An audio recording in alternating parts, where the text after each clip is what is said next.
Atopamos a riqueza do produto da mariña lucense tanto nos concellos da costa como nos do interior, e este Taco Teresa quere loar a faba de Lourenzá con aires mexicanos. Deixamos as fabas a remollar pola noite, sempre en auga fría, para poder preparalas o día seguinte. Remollamos tamén 4 chiles pequenos para que se hidraten. Pasado este tempo, cocemos as fabas de xeito tradicional. Metémolas nunha pota con auga fría, unha cebola, medio pemento verde, unha cenoria, 2 dentes de allo, 2 follas de loureiro e unha rama de romeu. Deixamos que a pota ferva e baixamos o lume a metade. Tapamos e que vayan cocendo pouco a pouco. Noutra pota pomos a cocer unha orella de porco e un anaco de lacón que xa tiñamos desalgados. Estas van cocer na pota a presión, polo que, con 15 minutos de lume e a calor residual, a nosa carne xa estaría feita. Imos controlando como lles vai as fabas. Se fan escuma, compre escumar. Se quedan sen auga, botámoslle máis e sempre fría, para asustalas e que non rompan. Estas coceron durante hora e media. Comprobamos cun garfo que estén brandas e retiramos a verdura e as ervas aromáticas. Salgamos e bailamos a pota para mesturar. Nunha tixola botamos un pouco de aceite de oliva. Rustrimos a verdura e refogamos unhas febras de azafrán e pemento doce. Aproveitamos unhas poucas fabas partidas e unha pouca auga da cocción e co batedor mesturamos todo coa verdura ata facer un puré.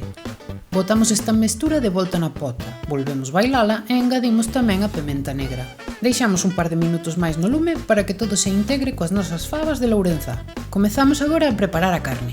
Picamos a orella e esmigallamos o lacón. Nunha tixola botamos un pouco de aceite de oliva. Sofriximos e engadimos o zume dunha laranxa.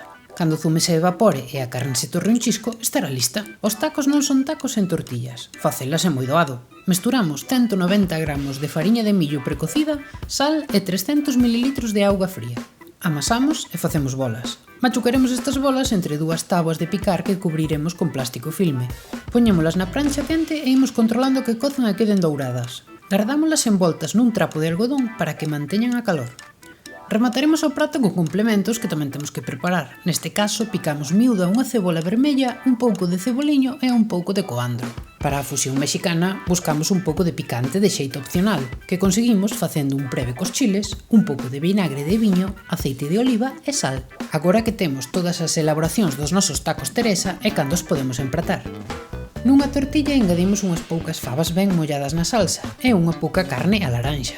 Este taco podemos rematalo de 2 xeitos, tradicionais, con ceboliño e pemento agridoce en escamas, ou fusión mexicana, con cebola vermella, coandro e lima. O preve picante colle nas 2 opcións. Só queda papar as nosas deliciosas fabas de Lourenzá neste taco que leva a mariña lucense moi preto de México. Bicos e apertas a fartura.